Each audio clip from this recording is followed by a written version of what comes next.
Stay with me, because what I'm about to tell you is the kind of moment that destroys everything you thought you knew about trust. The moment Sarah Bennett stepped into that luxury hotel lobby, she wasn't looking for trouble, but trouble had already been waiting for her. At 7 months pregnant, she moved carefully through the marble floor, one hand resting instinctively on her stomach, the soft glow of chandeliers reflecting off polished surfaces that felt too perfect for what she was about to discover. Her husband, Daniel Whitmore, a billionaire CEO admired on magazine covers and business headlines, had told her he was in a late executive meeting downtown. But the second she lifted her phone and saw the live security notification from the hotel system she had access to through their shared business account, everything inside her went still. There he was, Daniel, in a private suite on the 42nd floor. Not alone. Olivia Grant, his executive assistant, stood too close, too familiar, too comfortable in a space that was supposed to belong to a marriage. Sarah didn't cry. Not yet. She just stared at the screen as if waiting for it to change, as if reality itself might correct its own mistake. But it didn't. And then the elevator doors behind her opened with a soft mechanical chime that felt almost mocking in its timing. Daniel stepped out. Their eyes met instantly. For a fraction of a second, the world froze in place like it was holding its breath. The polished businessman expression he wore in boardrooms was still on his face, but it cracked the moment he saw her.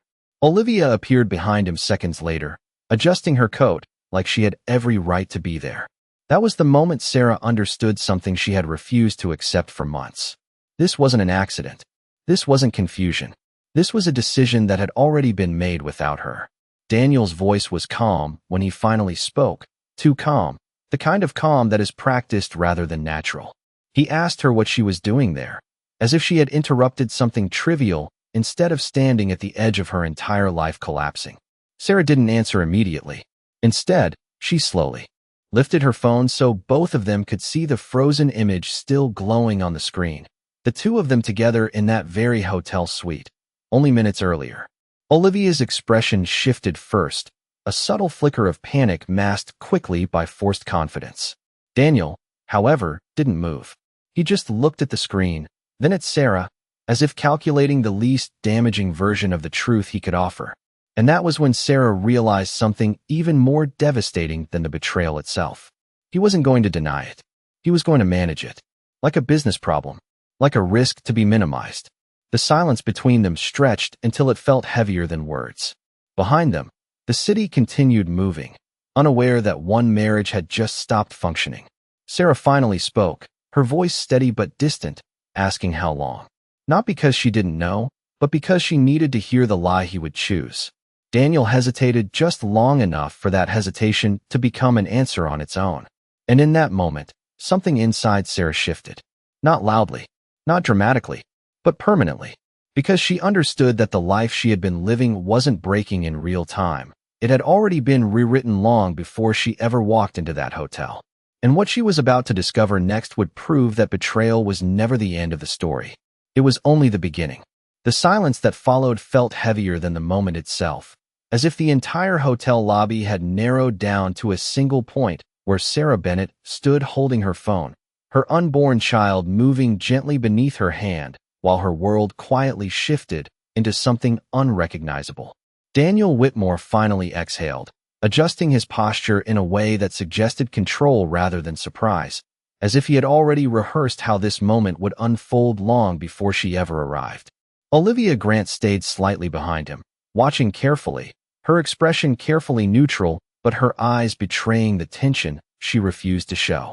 Sarah did not speak again right away. Instead, she studied both of them with a stillness that did not match the storm inside her, noticing details she had ignored for too long. The subtle distance between them that no longer existed, the way Olivia stood too comfortably in Daniel's presence, and the way Daniel avoided looking at her stomach as if acknowledging it would make everything more real. Finally, Sarah broke the silence with a question that carried no emotion, only precision.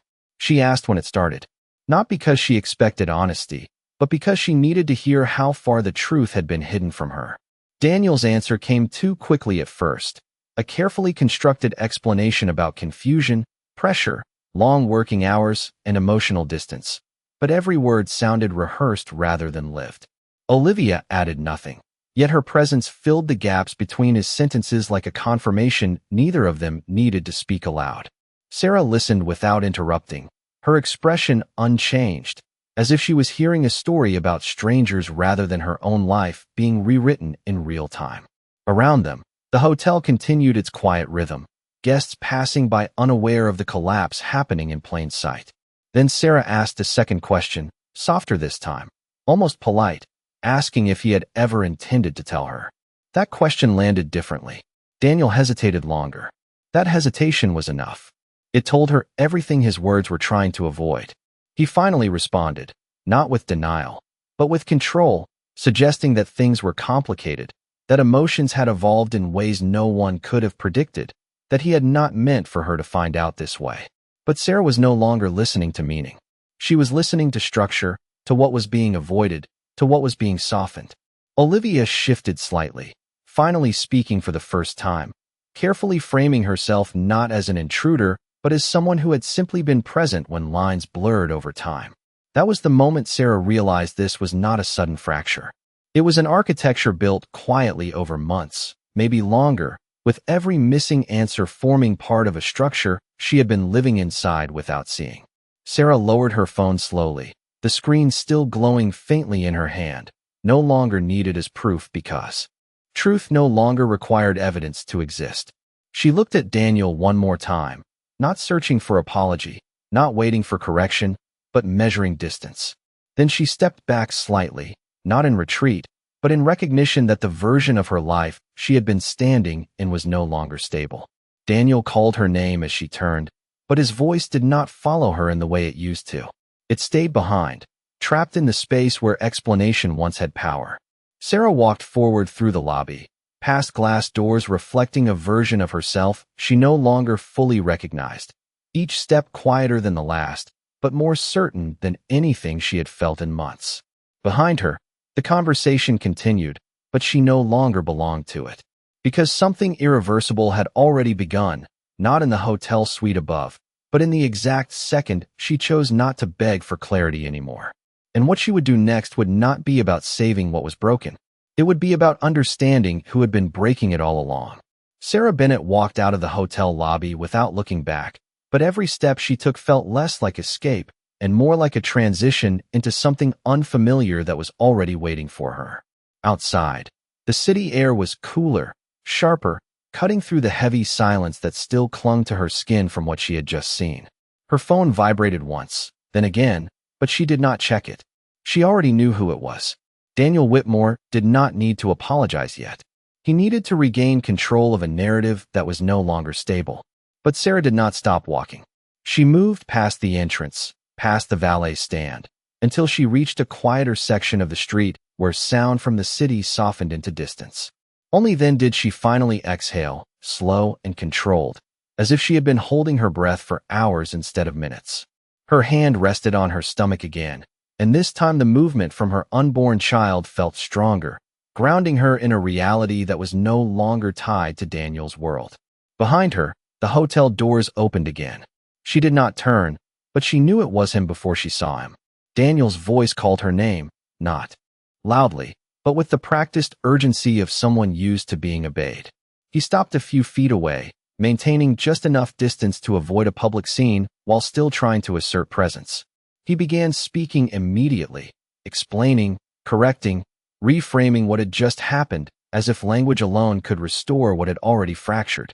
He spoke about misunderstandings, timing, emotional exhaustion, and how things had become complicated over time. Olivia was not with him now, which made the absence more revealing than her presence had been. Sarah listened without reacting, her expression steady, her attention no longer on his words but on the space between them. Because that space had changed. Not physically, but structurally.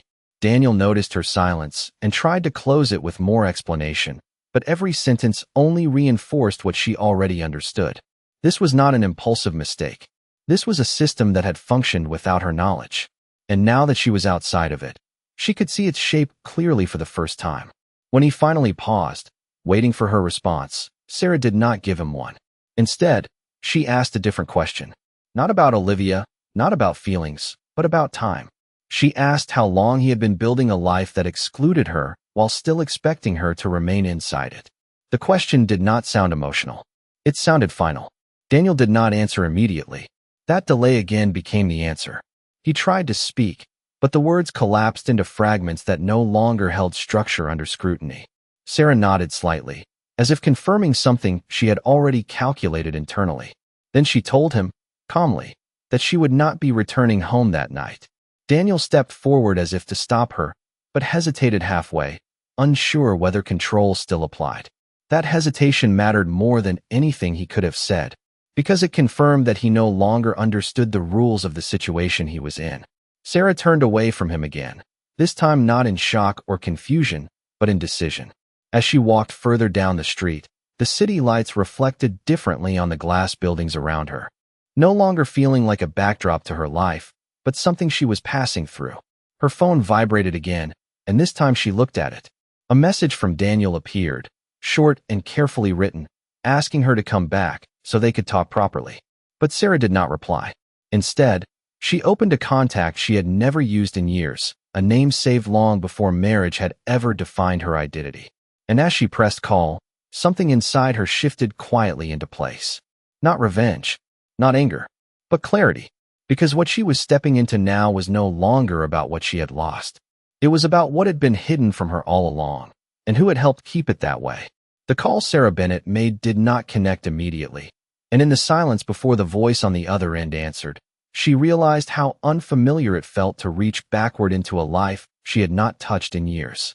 When the line finally picked up, the voice that answered was calm, controlled, and instantly attentive, as if it had been waiting for this moment longer than she had. Sarah did not waste time explaining everything. She only said one name, Daniel Whitmore, and a location. That was enough. There was a pause on the line, not of confusion, but of recognition. Then a simple acknowledgement followed, and the line went quiet again as if movement had already begun on the other side. Sarah stood still on the sidewalk, the city continuing around her in blurred motion, headlights passing, distant conversations fading into background noise she no longer processed. For the first time that night, she was not reacting. She was waiting. 40 minutes later, Sarah sat in a quiet corner of a small private office building she had been directed to, far removed from the glass towers of Daniel's world. The space was simple, almost deliberately understated, with no trace of luxury, only structure and intention. Across from her sat Marcus Reed, a man she had not seen in nearly 5 years, someone who once handled legal structures for her family before she chose to step away from that world entirely. He did not ask her how she was feeling. He only placed a slim folder on the table and opened it. Inside were documents she had never seen before, financial structures, ownership transfers, and corporate filings tied to Whitmore Enterprises. As she scanned the pages, something subtle but irreversible began to form in her understanding. This was not a marriage collapsing in isolation. This was a system with architecture, timing, and intention behind it. Marcus spoke quietly, explaining that certain assets had been repositioned over time, not recently, but gradually, carefully, long before any visible signs of distance had appeared. Sarah listened without interrupting, her expression steady, though her mind was no longer inside the room. It was reconstructing everything she thought she had known. Daniel's late nights, the unexplained travel, the increasing separation masked as stress and expansion. Olivia Grant's role, no longer just emotional, but operational. Every detail that once felt like coincidence now aligned into structure. Marcus closed the folder gently and asked her what she wanted to do next. It was not a question about emotion. It was a question about direction. Sarah did not answer immediately. Instead, she looked down at her hands resting on the table, noticing for the first time that they were steady. Not because she felt calm, but because something inside her had already passed the point of shock. When she finally spoke, her voice carried no hesitation.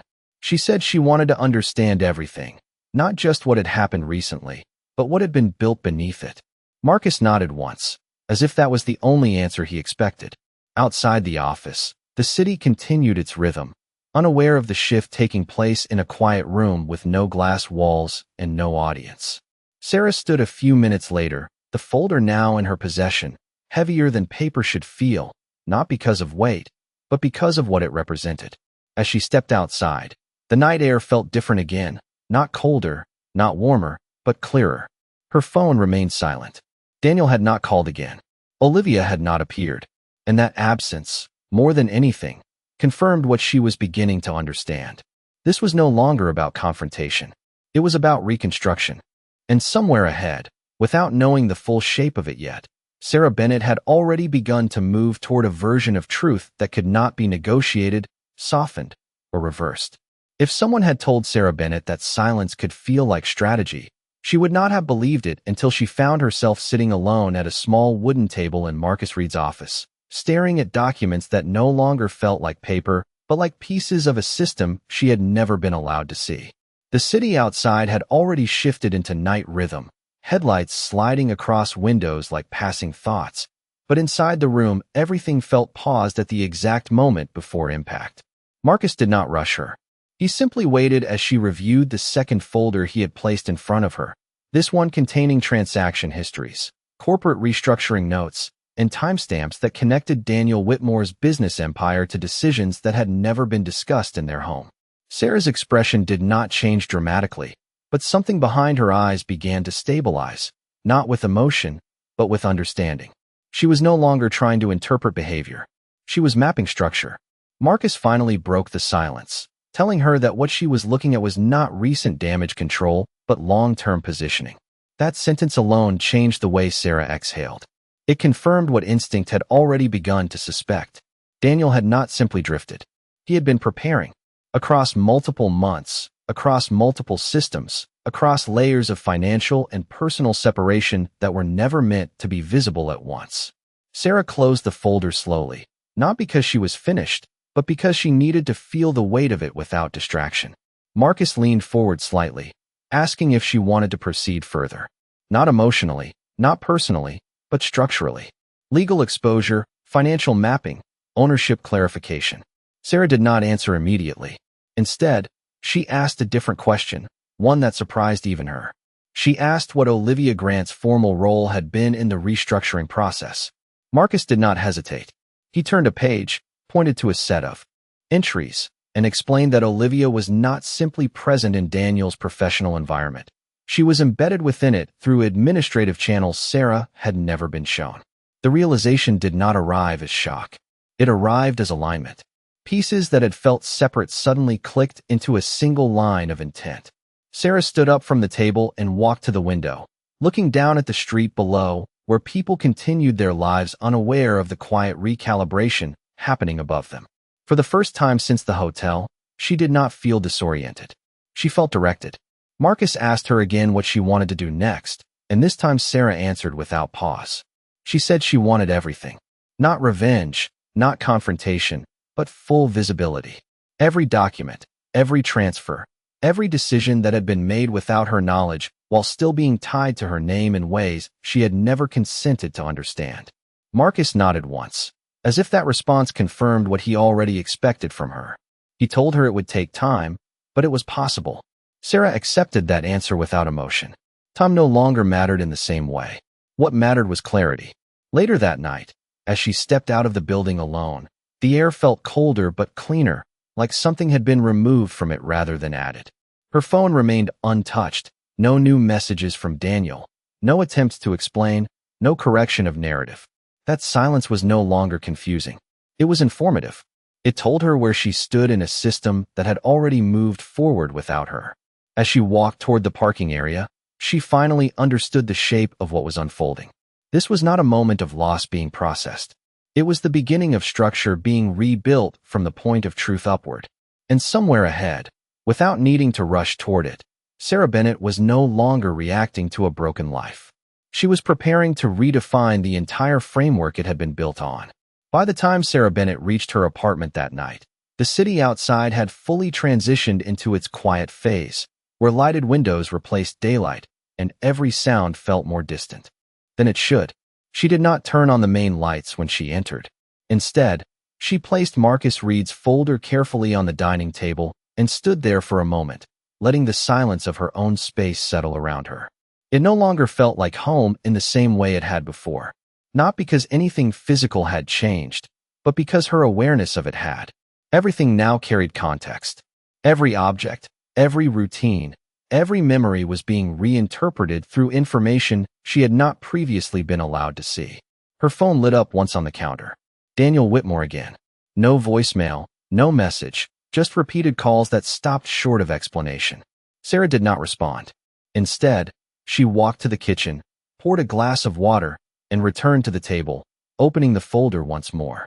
This time, she did not read it as discovery. She read it as confirmation. Each page now connected to something she already understood: timing, omission, alignment. Marcus's earlier explanation about Olivia Grant was no longer theoretical. It was structural fact. Olivia had not entered their lives accidentally. She had been positioned within proximity to decisions that now made sense only when viewed as part of a larger design. Sarah closed her eyes briefly, not in distress, but in calculation. For the first time, she was not asking why. She was asking how far it extended. The answer came in layers. Financial documents showed incremental shifts in control, subtle but consistent over time, always positioned in ways that maintained legal appearance while altering operational reality. Sarah traced one line of ownership change with her finger, pausing at a timestamp that placed the action months before any visible strain in her marriage. That detail mattered more than anything else she had seen.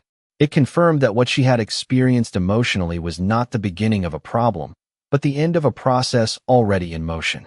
Her phone lit up again. This time, a message appeared instead of a call. Daniel asked her to meet him. Not immediately, but soon. He framed it as necessary, as if the situation still required mutual resolution. Sarah read it once, then placed the phone face down without replying. She returned to the documents.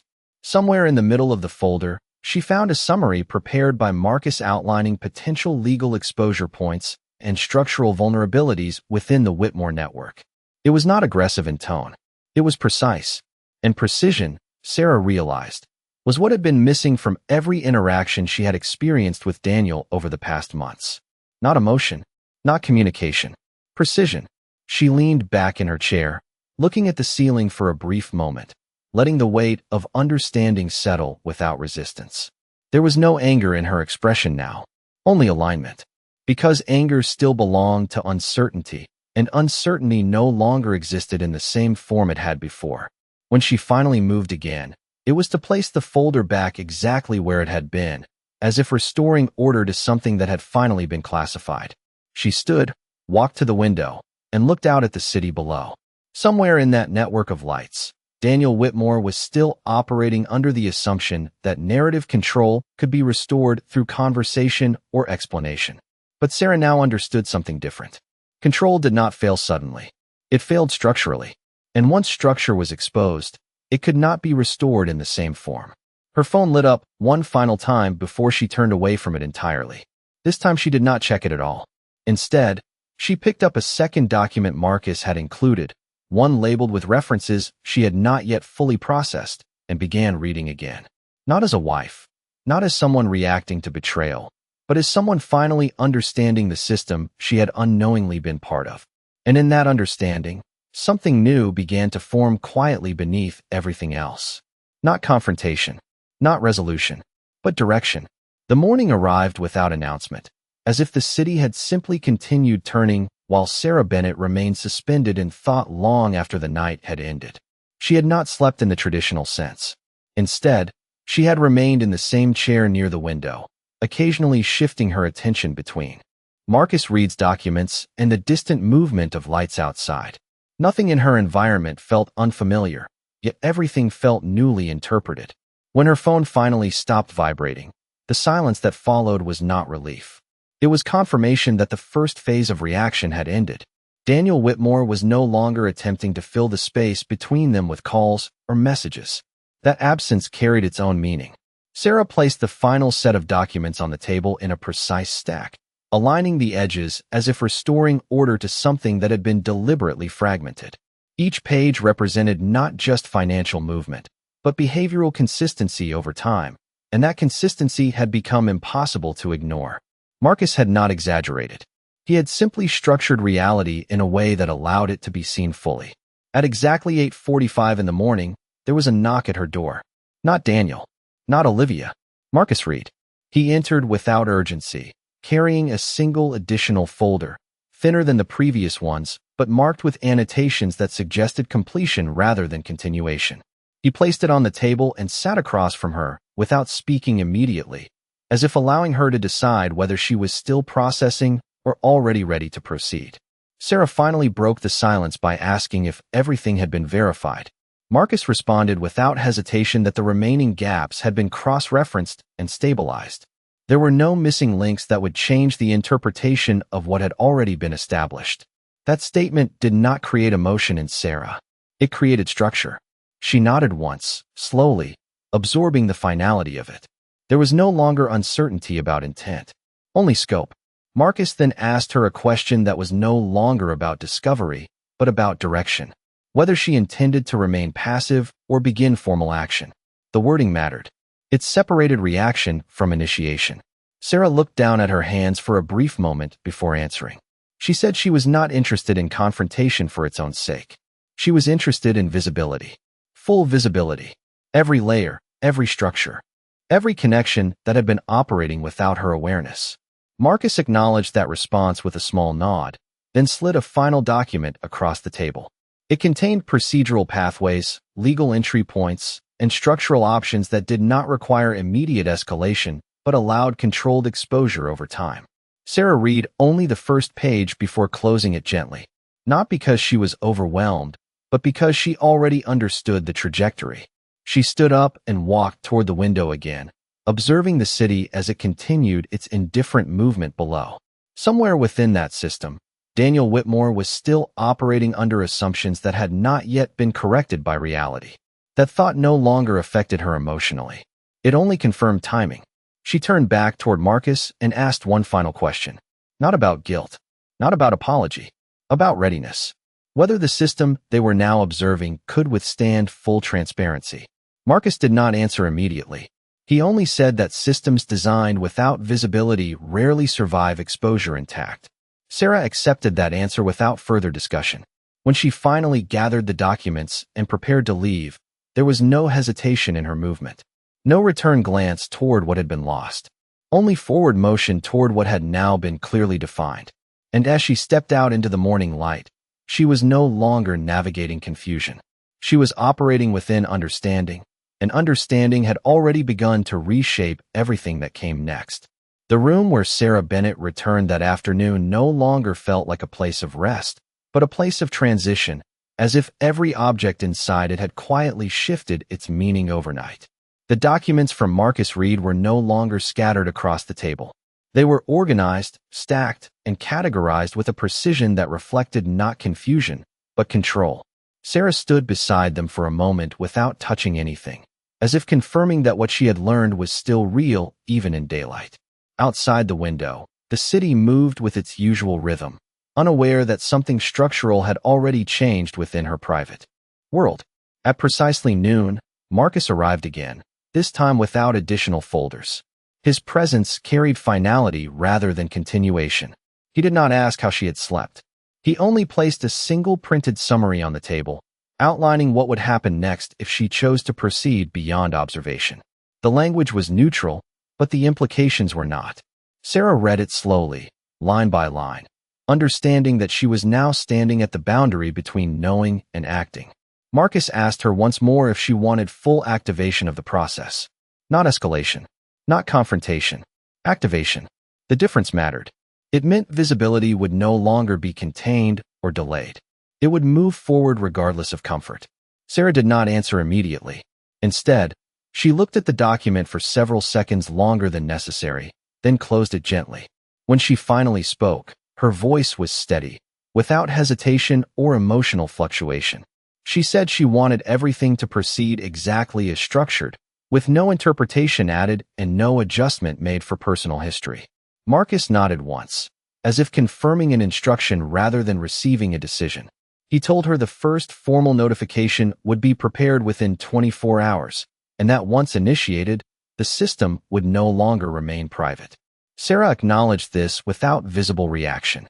After Marcus left, she remained standing in the same position for a long time, not because she was uncertain, but because she was no longer operating within urgency. She was operating within sequence. Later that evening, Daniel Whitmore attempted contact again, this time through a message that was shorter than before, asking her to speak before anything irreversible happened. The phrasing revealed more than the intention. It suggested awareness of movement beyond his control. Sarah read the message once, then placed the phone face down without responding. She did not delete it. She did not archive it. She simply removed its influence. When night settled over the city, Sarah returned to the window, observing the distant lights without attaching meaning to them. The emotional layer that had once accompanied those views was no longer present. In its place was structure. She understood now that what was coming was not an argument between two people. It was a full exposure of systems that had been operating without equal visibility, and systems, once fully exposed, did not return to their original state. Marcus's final words echoed in her mind, not as warning, but as confirmation.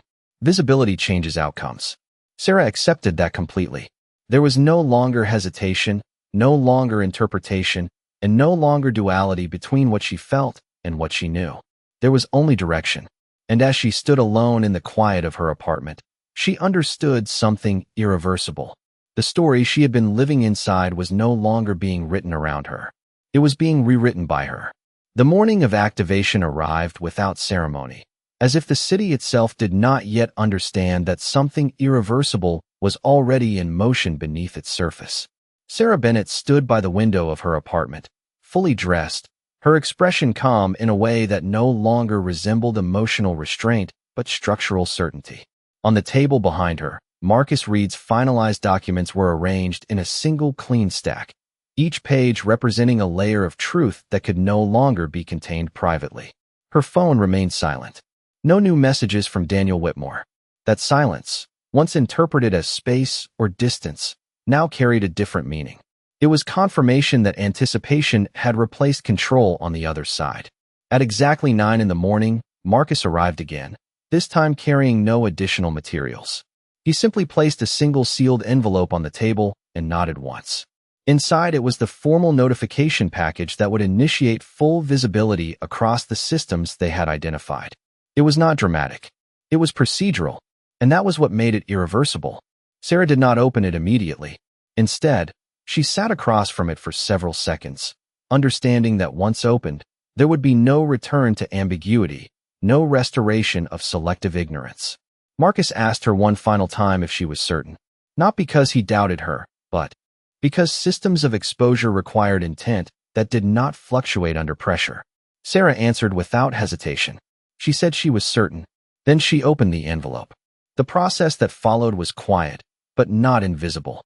Notifications were generated, confirmations were logged, and structured disclosures began moving through channels that Daniel Whitmore could no longer intercept or redirect. It was not chaos. It was alignment reaching external systems. Within hours, Sarah did not receive a call from Daniel, but from a representative within his legal structure requesting clarification on a series of disclosures now active across multiple corporate divisions. The language was careful, controlled, but the underlying tone had changed. It was no longer defensive. It was reactive. Sarah did not engage in conversation. She directed all communication back through Marcus. By midday, the first visible shifts began appearing externally. Not public statements, but internal realignments that could no longer remain contained. Olivia Grant's access permissions were suspended pending review. Certain financial pathways associated with Whitmore Enterprises were temporarily frozen under procedural audit. None of it was emotional. It was systemic correction under exposure conditions. Daniel Whitmore finally appeared at Sarah's apartment that afternoon. Not through invitation, but through persistence. He stood outside the building for several minutes before she came down to meet him. When she did, there was no anger in his expression, only recognition that the structure he had built around control was no longer functioning as intended. He attempted to speak first, but Sarah stopped him with a single gesture, not dismissive, but final in its clarity. She told him she was no longer participating in private versions of a narrative that had already been externally activated. Daniel asked if this could still be contained. The question itself confirmed that he now understood the system better than before. Sarah replied that containment was never the objective. Visibility was. And visibility had already begun. For a moment, Daniel said nothing. The space between them no longer carried emotional weight, only structural distance. He finally asked what she wanted. Not to fix it, not to reverse it, but to understand the endpoint.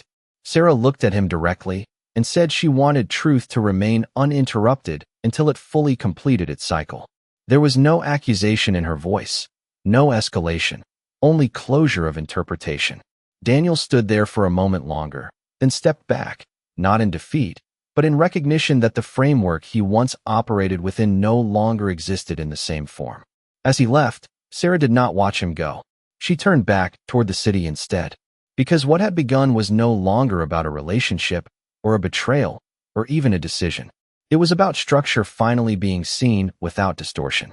And in that clarity, Sarah Bennett was no longer inside the story she had once been told.